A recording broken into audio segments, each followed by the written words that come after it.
Christmas Eve was supposed to be 3 days after the winter solstice, which is the longest night of the year when the sun's arc across the sky reaches its lowest trajectory. The sun keeps the same orbit for 3 days before reversing upward, and that was considered the return of the sun. In ancient times, an astrological and mathematical awakening in Bactria spread east and west, and the leaders of this enlightenment were known as the Magi, the Zoroastrian brain trust, the same figures who attend the birth of Christ. Although based on a real person, Zoroaster evolved into a myth with great magic powers. He toppled the warrior in armor model in favor of the monk in robes model and defeated his enemies with a magic stick instead of a sword. Zoroaster also deployed a magic elixir to heal the blind and lame and all who were sick. This elixir also provided insight, wisdom, and creative inspiration. Although immense effort has been deployed over millennia to cast doubt and confusion on what Zoroaster's elixir really was, thanks to modern science, we now know for sure it was cannabis and milk, with spices and sometimes poppies and ephedra. These residues were found in ancient fire temples in urns along the Silk Road. Pythagoras led the Greek Enlightenment, and he studied with the Magi and brought their higher math and sun worship back to Greece. The first Zoroastrian king of Persia, Cyrus the Great, conquered Babylon and freed its slaves, including the Jews, whom he commanded to return to Jerusalem and rebuild the temple. Cyrus provided the funds, having recently adopted the Lydian invention of coin currency. Initially, the image used on coins was a Lydian bull and lion, but changed by Darius to the reigning king. After Alexander conquered Darius, he melted down all the derricks in the royal treasury and had them replaced with coins with Heracles on one side and Zeus on the other. But one coin minted in Gaza by Phoenicians during the 4th century BC displays a figure seated on a winged wheel holding a tame bird with the letters JHW in Aramaic. Wings were the central symbol of Zoroastrian iconography, and JHW could be a reference to Yahweh. In gratitude to Cyrus, the Jews fashioned themselves a version of Zoroaster when they wrote down their Exodus myth shortly after returning to Jerusalem. As their biggest achievement, both Moses and Zoroaster go to the top of Smoky Mountain and come back down with God's official rulebook. Various clues as to the identity of their sacrament still exist in the Torah and Christian Bible, most notably the burning bush speaking with the voice of God. Yahweh started out leading a pantheon as in Vedic, Nordic, and Roman mythologies, but around 800 BC he became the one God, and people were forbidden to make representations of him or even say his name. Yahweh and Santa Claus are the same person. The Scythian raven became the elves, and the Zoroastrian flying wheel became the magic sleigh. Maybe you fell for the hoodwink Santa was a mushroom. I know I did for years. It took me decades to figure out Gordon Wasson was seeding disinfo. Same thing for the theory Jesus was a mushroom.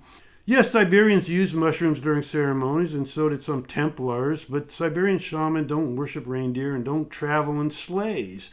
Others try to assert Santa was invented by Madison Avenue, when in fact Santa emerged all over Europe during the Middle Ages.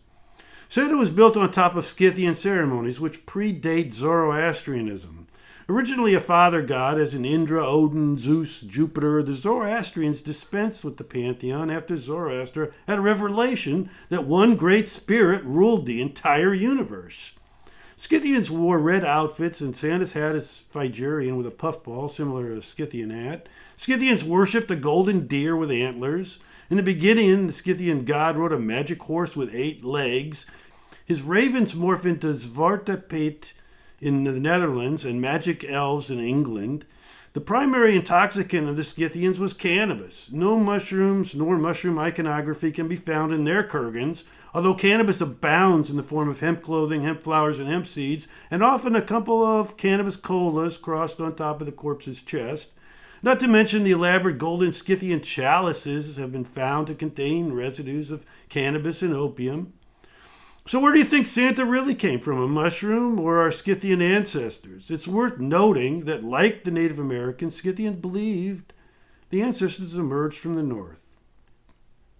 Since Yahweh was inspired by cannabis, one wonders how and why cannabis disappeared from world history and why such an elaborate hoodwink was created to misdirect toward mushrooms.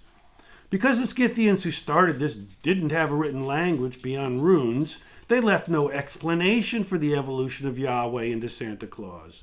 In fact, the only thing they did leave us were the Kurgan tombs, most of which were easily located and plundered because as soon as people in Russia realized the tombs were filled with golden objects, most Kurgans got raided and all the priceless gold artifacts were melted down.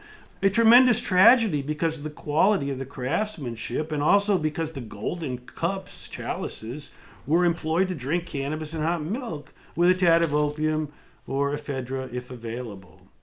In 1716, Peter the Great was given 60 gold artifacts from a recently uncovered Kurgan and issued an edict that he would pay far more money for any Scythian gold artifacts left intact and not melted down.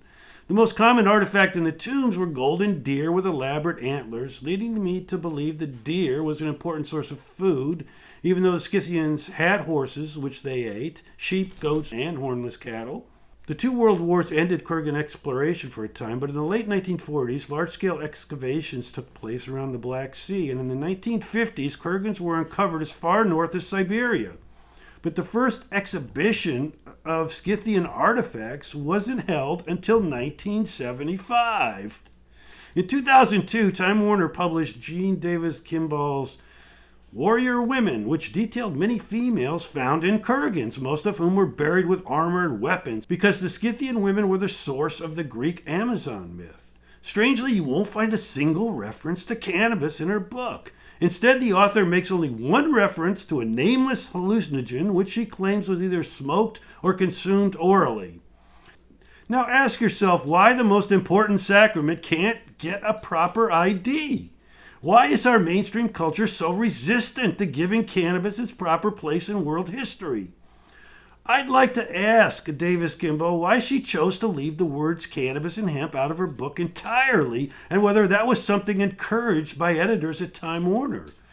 While it's true Coca-Cola and Madison Avenue crafted our modern image of Santa, their version is not that far from the Santas found all over Europe in the Middle Ages.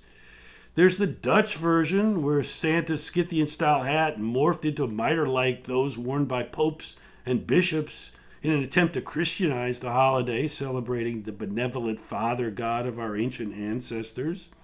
And of course, the clincher in this debate is the fact that Santa emerged in Europe with a partner named Krampus, who was part demon and part goat man, and who carried a birch switch for punishing the wicked.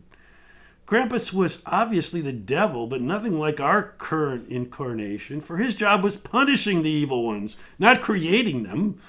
It was a good God, bad God routine, with Krampus scaring kids into being good while Santa provided the comforting embrace of the universal father figure.